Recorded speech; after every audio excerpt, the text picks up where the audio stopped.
What's up, everyone? So today I kind of want to talk to you a bit about how to set up growth marketing at a company, at your company, or even at your startup, right?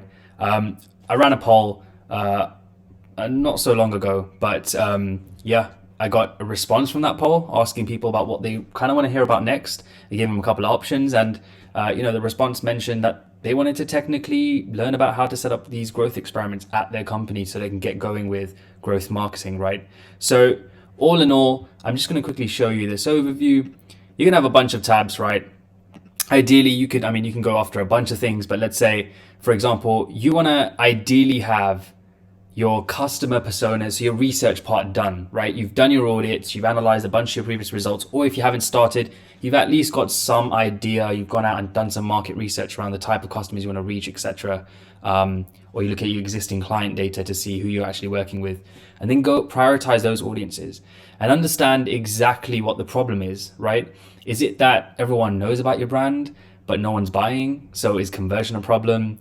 Is maybe nobody knows about your brand just yet, right? Your startup, and you really want to increase your share of voice in the market. You also want to sort of turn some heads and increase the visibility of your business. And so you want to focus more on let's say the top of the funnel and middle of the funnel parts of the top of the funnel and middle of the funnel portions, and not so much the conversion just yet, because you haven't got enough data to stop messing around with conversion data. So let's say, for example, you can group them, by the way, and I'll go into that now. But let's say, for example, a typical process should be like this. And for those of you that want this, just comment if you actually do want a link to a potential template. And I will also, forgive me for spelling that wrong right now, spotted it. But if you do want the base template, then yes, I can get that over to you. But yeah, what you want to do is make sure you have the personas information and things like that into your customer's personas area, even what your customer journey looks like. But mind you, this is a bit of a base type of video, and I'm going to show you exactly how we're going to work this, right? So you want a completed section, pretty simple. You want tactical ideas, so all of your ideas, and then you want results, right? A results tab. And so what you're going to do is you're simply going to have like these check boxes on the left, or you can have yes or no, whichever you want to run, active, inactive, whichever you want. And then you want to put down the idea. Now the idea has to be the idea actually should be the description of the idea itself, right? So don't just put, I want to do LinkedIn ads, right? Like that's, or I want to do Facebook ads, or I want to do some email outreach, and that's it, right? Why? So, right, get the why in there as well to some degree, and that's going to go into your hypothesis, right? So your prediction, or what you think is going to happen, right? So you write down your idea, right? So let's say, for example, I've got here hypothetically, connect with founders and co-founders through LinkedIn outreach, right? And then I'm saying reaching out to founders and co-founders. So my hypothesis is, if I run this idea, what's my result going to be? That's where the hypothesis comes in. Of businesses on LinkedIn will increase awareness and generate initial conversations, increasing the chances of booking a meeting. So right now, for example, for this experiment, it's going to be predominantly awareness and conversion based. So awareness, because I want to actually have a conversation first, right? So I want to generate the initial conversations, and the added bonus here is that I can increase the chances of booking a meeting. So I've got the awareness and conversion parts of the funnel, right? This will typically be more of awareness, just for this example. So let's just focus on that now. The channels, sales, for example, so outreach, like sales development, business development, that sort of thing, sales, and I want to do it on LinkedIn. And then you've got like the asset or content type that you're going to test, right? Are you doing this per channel? Are you trying to do LinkedIn versus email? Are you trying to do two different types of LinkedIn templates? So let's say, for example, this would be two different types of LinkedIn templates. And my core KPI would be the number of positive responses I get from each of those templates, right? Who's your target audience? You're going to note that down. And then here you're going to do some pretty technical stuff, right? So it won't be that technical, but it's super, like, you can easily get this data. So let's say you want to have the baseline conversion rate of what you currently have. If you're currently gathering data and you don't have any of this data, just put 0 for now. Then, I would advise you guys to read a bit about this, so I can link I can link to what these actually mean in the description. But if you go to places like Optimizely, right, you'll get a calculator first off, right? And then on top of that, you'll be able to read around the subject. They've got a pretty good resources area where they can tell you, well, where they can take you and like just through a bunch of things, right? Which do each mean? But anyway, just to get onto it, I digress. It tells you a little bit about what each of these mean below. So you really want to understand those. So yeah, let's say for example, I want to run a test that's 95% statistically significant. Remember, if you're running growth experiments, it's really important, and I know I'm sprinting through this now, but it's really important for you to gather as much data as possible. You can't make a conclusion if you don't have enough data. So let's say you've done a set of outreach with your first template, go and get some data for like 30 days or even a couple of weeks or even a week, right? Minimum 1 week, right? Of test data on to see how many people you've reached, how many people responded, etc., how many people opened, etc. Then you want to do the same thing for the second template, right, and run that for the same amount of time. And you only make sure that you've changed one variable. So is it the body of the template? Is it like not many people are opening the template you found? So the next thing you want to test is the open rate. You want to do that, right, across a certain time. And so with statistical significance, I'd usually say you should aim for around 95%, because obviously, just think of statistical significance as every single time you run this experiment, you are 95% sure that it will actually have the same outcome. That's what this means, right?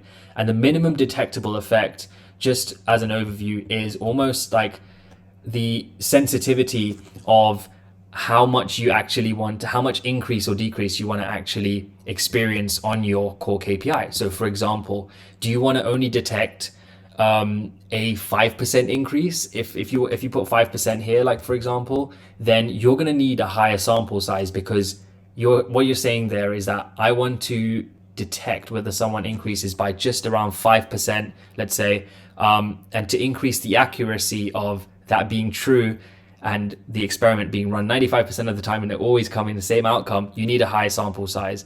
And the way that you can do this, and how you can mess around with the numbers, is simply by going to your A/B test calculator, typing in, let's say for example, this example here is we have a baseline conversion rate of 5.35%, so positive response rate, and there's a minimum detectable effect of 50% and 95% of statistical significance. It's calculated that we need to actually send this template to about 880 people, right?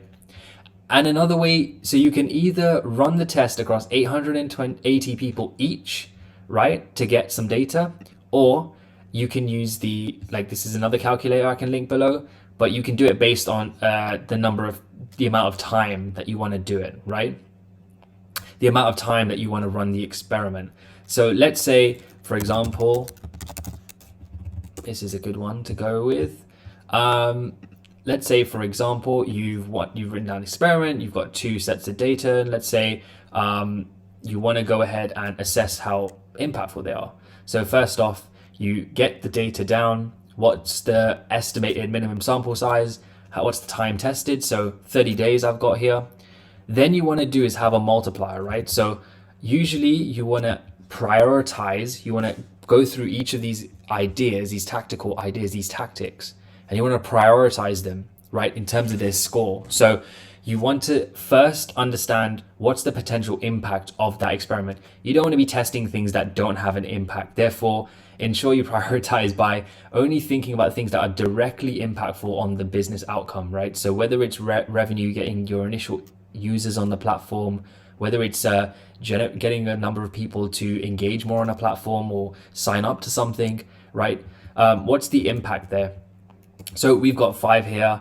And then let's say, what's the ease of implementation? So this is similar to using a prioritization framework known as ICE, right?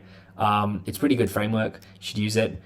But essentially, yeah, ease of implementation. Is it hard or easy? If it's easy to implement, then yeah, right? Just put 5 and 5, and then you have your multiplier. And then when you've sorted through the multiplier, you would then say, for all my experiments, we're having a problem with visibility at the moment, don't have enough traffic, etc. Let's go and get more, let's go and get more traffic. So you'll technically filter by your funnel stage, whether it's awareness, consideration, or conversion, and then you'll prioritize by score, and you'll have your test, right? Now, when you're running the test, I know you would have a results area. Like, so let's say, for example, we've got the same thing here. You paste most of the same information. You have a success or failed area. You want to make sure you still have the data down. And then what you want to do is you want to compare version A and version B. So version A had a 0% positive response rate, and version B had a 3% positive response rate. So then you have a calculation which takes into account the difference between those two and how much better B is, right? And then you can make your description of the result and observation. And then if you're reassessing how this experiment went, you want to put action notes. So why something happened first here, then what are you going to do next? Are you going to retest? And if so, why? Like, what variables? Should the test be run longer because you don't have enough data, etc.? And that's how you actually go about running each of these experiments, right? So one thing I want to mention though is, although you have a bunch of these estimations in place for the days you run it, that sort of thing, there's one great way of actually assessing whether something is statistically significant. So let's say, hypothetically, I sent out 8,000 emails, right, for both templates, and one got 3 responses, positive responses, and the other one got like 15, right? Apply changes, right? And you're saying this with a confidence of 95%. Right now, this one says that it's a significant test result. So you're saying variation B, because it's done over 1,000 people, the difference in the actual KPI we're measuring is so high that across as a good sample size, that we're confident that we can, at 95% of the time, get the same outcome every single time we run this. If I had 3 and 3, this test result is not significant. So this is important to note. There's going to be times where you run experiments and you just don't get enough data. So what you might do is you might say, okay, I'm going to run these for 30 days more for each of them, right? Or you're going to run them across a larger sample size so that you can actually you can make a confident conclusion. And these are all free, by the way, so I can link this in the description below.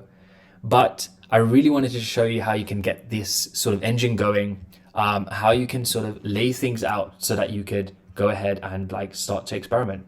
So yep, keep it simple.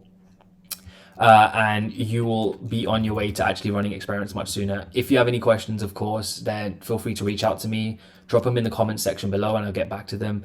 If you want to see me do actually a deeper dive on this, on how it's actually used from start to finish, and going through one realistic and I guess current idea, then I can go through that and show you how that could be set up, right? All right, anyway, thanks for listening, and I hope you found this useful. Take it easy and see you soon.